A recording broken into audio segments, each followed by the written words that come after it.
Book 1, Chapter 5. You and your friends throw your first house party. Can you impress your guests with your hosting skills? We will, because we are awesome like that. Chapter 5. Party up. Partying, partying, yeah. After doing homework for most of the day, you head out to the living room to help with the housewarming party preparations. Well, look who decided to join us.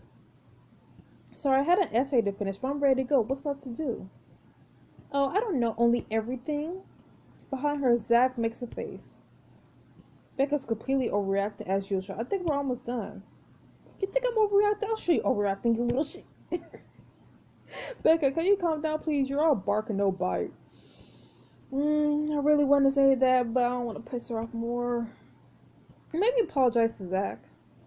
Becca fumes silently with her arms folded. After a moment, she turns to Zach. Sorry you don't have an eye for party decor like me. Becca. Ugh, fine, sorry, but we're nowhere near done. It looks like things are coming along from where I stand, so what's left? At the start, the streamers aren't hung. The 8th dwarf Gatsby over here got through, 6 balloons? Hey, my lungs are working as hard as they can. And Tweedledee and Tweedledum over there have been sitting on their butts for the last hour. It's called a break, Becca. Yeah, you were the one who wanted all the furniture moved 3 inches to the left for some reason. The feng shui here is pissing me off almost as much as this lack of work ethic. James and Ziggs stumbled through the front door carrying a giant speaker. Where do you want this again? Left corner, 3 feet from the wall at a 36-degree angle facing the kitchen, as I said like 4 times already. Zig and James exchange a look and put the speaker where Becca is designated. Okay, what happened to the nice chill Becca who was desperate to move in with us a week ago? She put on her party planner pants and realized that this stuff was never going to get done without someone to organize things. Seriously, I'm doing this for you guys. I want to put this party on the map as the go-to party place in Hartfeld. Becca, but we don't need to be proper. You could do it without being mean. Yeah, you could do it without being mean. We talked about this. If you're going to live in this house, you need to stop treating people like garbage. Maybe I wouldn't have to be so snappy. Everyone will just do what I tell them. Becca, you're not in this sorority anymore. You can't just boss people around. Thanks for reminding me. Here I was wondering why I was doing this gross old house. If you don't like it here, you're more than welcome to leave. We certainly won't stop you. You sigh and she stalks out to measure the length of the kitchen doorway. Why am I looking at arch with no streamers in it? Anyone? James sidles over to you, whispering in your ear. Well, I need to get out of here. I believe Becca's gone mad. I agree, but if we make a break for it, she's definitely going to kill us.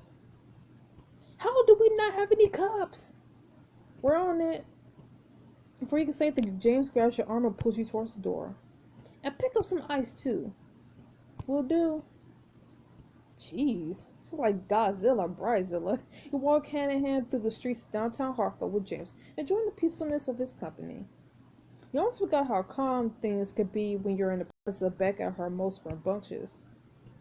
Tell me about it. You don't have to live with her, but her rambunctiousness comes with good intentions. Insulting your friends to wreak havoc comes with good intentions. You elbow him gently. She's used to throwing the best parties on campus in her own way. She's trying to look out for us. You're generous and patient, Lou, and I'm not sure how you manage it. Let's just say I've learned that being patient with people can pay off in the long run. James wraps his arm around your waist, pulling you into his side. He motions towards something across the street, and you follow his gaze to an antique shop. Is antique a new hobby of yours, or is this something I missed in the last year? You can find a lot of intriguing relics in stores like this. How about we check it out? No, I'm good. I might be patient, but she isn't. True, we probably shouldn't leave the others to a wrath. Can we at least take our time heading back? Of course, we haven't even gotten the cups yet. The two of you continue on your way to the store. Ooh, nice. After returning home, you find the house fully decorated. Your friends rest on the couches. Wow, this place looks amazing. Right, I really had to work these guys, but they managed to make this place look decent. Zach groans from his seat. Honestly, I think I'm too tired to even host at this point. Can I just go to bed now? But it's only 8 and our guests will be here any minute. She glances towards the kitchen, her brows furrowed. I just hope we'll have enough food to feed 100 people. 100? Becca, how many people did you invite? I mean, it could be a little more, it could be a little less. I put out an invite on social media. All of Hartfeld is an alert that this is the hot spot to party tonight. That's also way too many people. It really is. I mean, what if something breaks? I was kind of hoping this would be a small, intimate gathering with close friends. Did you think I was decorating this nicely for the sake of like 10 people?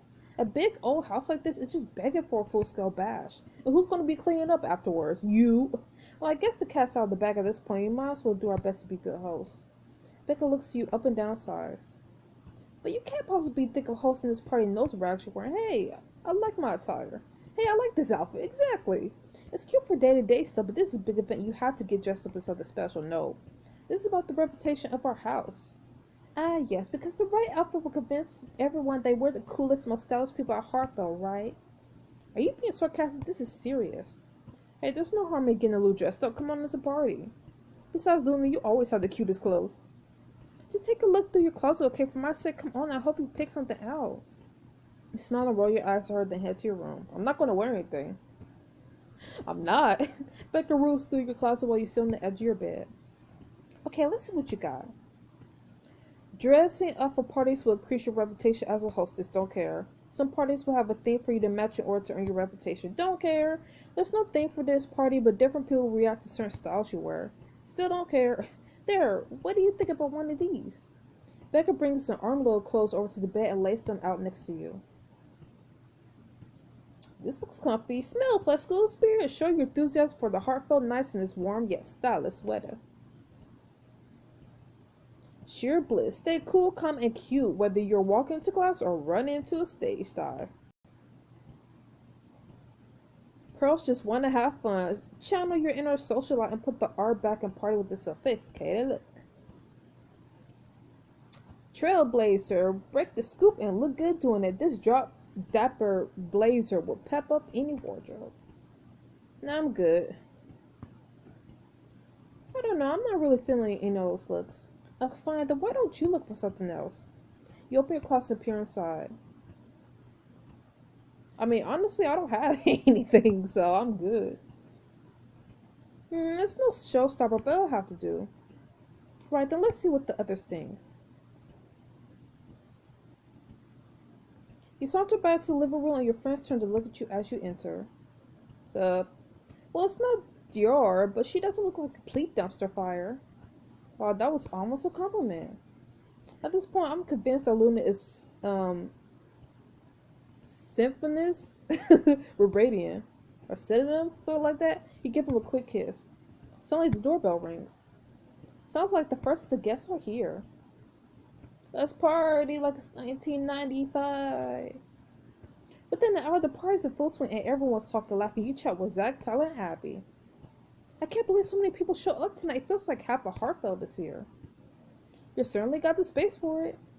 But it's so nuts to think that you're living in Professor Vasquez's old house. Yeah, that's got to be kind of a weird feeling. It feels bittersweet, strange, right. Feels right. I don't want to make assumptions about what Vasquez would want, but after all my experience with him, it seems kind of fitting that I'll end up here. He trusts me to finish his book. I like to think that he'll trust me to look after his house too. And anyway, I'm glad we were able to bring some life to this place. You don't think he'll be mad that you're having a big party in his old house? Are you kidding me? Vasquez made me go to so many parties last year to gather story material. Having a party in his house has got to be the ultimate tribute to his memory. Besides, we did do an amazing job at fixing this place up. What better way to show up than hosting a big bash? I think Zach just wants to show off his wine rack. Hey, can't the guy be proud of his hard work? Yeah, but you literally taking every guest here to the kitchen and explain how you put it together. Don't let them tease you, Zach. I appreciate having someone handy around the house. See, I bet you two are really just jealous that you don't have to live in the party house with us. I don't know about that. I'm pretty happy with our current setup. She nods against Tyler and he kisses her forehead. As Zach rolls his eyes just then, Becca rushes over and pulls you and Zach aside. Hey, what happened to being a good host? You can't just spend the whole night with the same people. You have to mill around and talk to guests. It's called being a social butterfly, not a social iguana. Okay, no need to go all Hosezilla on us. Becca rushes over to the kitchen, muttering something about running low on ice. You turn to excuse yourself from Abby and Tara, but they're in the middle of Eskimo kissing, so you start making your way around the room. Who we gonna talk to? So you two were roommates for like 5 hot seconds? Yeah, for barely a day before Luna packed up her stuff and left. Yeah, but then my friends and I found this house, and Rachel puts a hand on your shoulder. Loon, it's okay. I know that my room was probably the worst threat to human health since the Black Plague. I don't blame you for leaving. Really? You're aware of how gross it is and you still live there? Yeah, I'm trying to build up a tolerance against bacteria in case there's a large-scale disaster that wipes out antibiotics. Okay. Do you honestly think that's likely? Hey man, you never know what could happen. I mean, cool, I guess. I don't think that's how tolerance building works. Kayla, Arjun, and Rachel start to argue. Amara sighs and shakes her head, pulling you aside. That's why I was in this big shindig. I feel like I never get a chance to see you these days. I know we have so much to catch up on. So, how are things with Dairy? they're going really well. I was worried that I wouldn't get to see him much now that he's graduated. But we try to meet up at least twice a week, and we text each other a lot in between. That's wonderful. I'm so happy everything worked out with you two. And we have you to thank for convincing us to get together in the first place. Is he here tonight? Yeah, he's catching up with his football boys. You should say hi. I'm sure he'll love to see you. We're both happy with each other and with our lives. He's got the internship. I got my band. Hey, speaking of your band, Rachel mentioned the other day that you guys were looking for a practice space. Yeah, but no look so far. We've gotten noise complaints in the dorms in my apartment, and the marching band is always in the music room. How about here? We're the only house on the block since the rest of the neighborhood is being redeveloped. Plus, Kaitlyn already lives here. Chris is at practice most of the time, and I certainly don't mind. Really? That would be amazing. Thank you. We'd be sure to limit it to daytime hour stuff, so I wouldn't want to bother you at all. I'll write about the others, but I'm sure they'll be happy to help. I really appreciate it. If we ever win a Grammy, you're the first person I'm going to thank. Cool. Wow, so you basically started your high school newspaper from scratch your sophomore year? It seemed like such a shame that we didn't have one, so I rounded up the resources and got some friends to join the staff.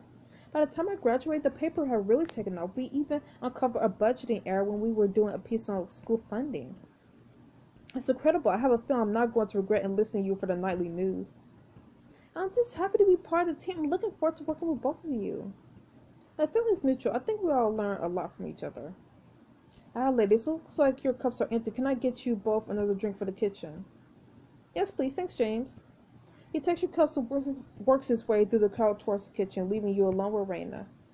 So, Raina, I'd love to learn a little more about you. Tell me, how did you get into writing? What do you like to do for fun? How'd you get into writing? My mom is a journalist, actually. My family is from the Philippines, but we moved when I was pretty young. So you got the writing bug from her then? Absolutely, she's my hero. When I was little, I used to sit in her lap while she worked at her typewriter. Nothing stands between her and the start. She's so determined even in the face of adversity. She sounds like a great role model. She is. I feel extremely lucky to have such a strong woman to look up to. Anyway, thanks for inviting me to your party. I was so caught up with school my first 2 years here that I didn't really get out and meet people. I know we don't know each other super well yet, but I really am looking forward to getting to know you and James. You two are a really cute couple. I'm glad you came over tonight. I'm excited to get to know you too. Raina's cute. As you're milling through the crowd, you spot Zig standing by himself near the kitchen and make your way over. Hey, you doing okay? Yeah, just not really feeling the party scene tonight. He follows his gaze across the room to where Chris, Darren, and Manny are talking. Ugh, why is Manny here? I can't believe he showed up. I thought we weren't cool enough for Manny the man. You probably saw the invite online like everyone else. I know he's a jerk, but you guys are on the same team. Maybe you should try to make peace with him. Seriously, how can you say that after he treated you like a piece of meat? I'm not saying you have to be best friends. Truth be told, I'd be happy if we never have to interact with him again. But you're going to be seeing a lot of each other at practice, so you might as well try to tolerate him. Come on, Chris is trying to bring everyone together. You could be a good influence on Manny. I mean, he could, I guess. I'm gonna say that. It feels like he's posturing with the whole Manny the man thing. Deep down, he's probably really insecure. You and Chris could show him that you don't have to be a hyper-masculine jerk in order to be a man. That's a nice thought, but I doubt I'm going to magically change who he is just by trying to be the bigger person. His signs start pulling him towards the other football players. Look, just give it a shot, okay? Maybe you two got off on the wrong foot. Darren and Chris greet you and Zig as you join their circle. Hey, Zig, congrats on making a team of Luna. Long time no see. Darren, why are you wearing your old football uniform? Oh, just trying to support the team, relive my glory days. Also, all my clean shirts are in the laundry pile right now. Oh, hey Zach, was it? Oh, I forgot his name. I mean, not his name, but his voice. My name is Zig Manny. Oh yeah, that's right, Zig the Twig. I was just telling the guys about the sick play I made on the field my freshman year. I seriously forgot how I did his voice. Darren shakes his head but smiles and claps Manny on the shoulder. I think his voice is deep though. Goodness knows, I've heard this recap a million times before. Chris, you gotta watch the ego in this guy. That's my captain keeping me humble. Yeah, that sounds better. Manny smarts at Chris. Former captain, I guess. So like I was saying, this play was so dope. He shoots Zig a nervous smile and slip away from the group to continue mingling. As you're moving through the crowd, a familiar voice calls your name. Luna! You turn to see Madison and Tripp waving at you. Madison, Tripp, thanks for coming. So are you all enjoying the party? Oh, totally, this is such a cool house. I'm enjoying the food. In fact, I'm going to go get some more cheese. You all want anything? I'm good, thanks. He asks for the kitchen. Master turns back to you. Hey, I heard that Becca moved in with you. Yeah, she did. Have you two pass things up? Not really. I tried texting her, but she didn't respond. I thought she'd come around if I gave her a little time, but she still won't talk to me. Well, Becca's figuring out a lot of stuff right now. At least you have other friends. Nah, I'm gonna say that. If she's shutting you out, I wouldn't take it too personally. It seems like she had a tough couple of months. She's in a weird place. Yeah, I know seeing her parents must have been hard. I just wish she knew that I'm here for her. I'm sorry she's acting distant. Maybe I can. At that moment, you peer past Max and catch sight of Becca standing by the stairs. Uh-oh. She gestures for you to come over. Can you excuse me for a second? Yeah, of course. I was about to go grab another drink anyway. Master wanders off, and as you approach Becca, she pulls you around the corner. What's she doing here? Becca, you posted about our party online. You probably saw it like everyone else. Yeah, but... Suddenly you hear a crash of shouting coming from the kitchen. Uh-oh, I told you guys! What the hell? What was that for? It was an accident. Uh-oh, Sebastian's here. You enter the kitchen to find a shattered wine bottle spilled all over the floor. Zach's wine rack lies broken next to it. I worked really hard on that. What's going on? Sebastian here decided to destroy my wine rack for no reason.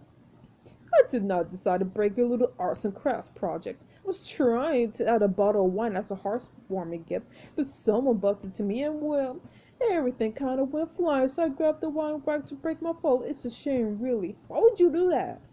That was a perfectly good bottle of Cabernet. Sebastian, I don't believe you. Who even invited you, Becca?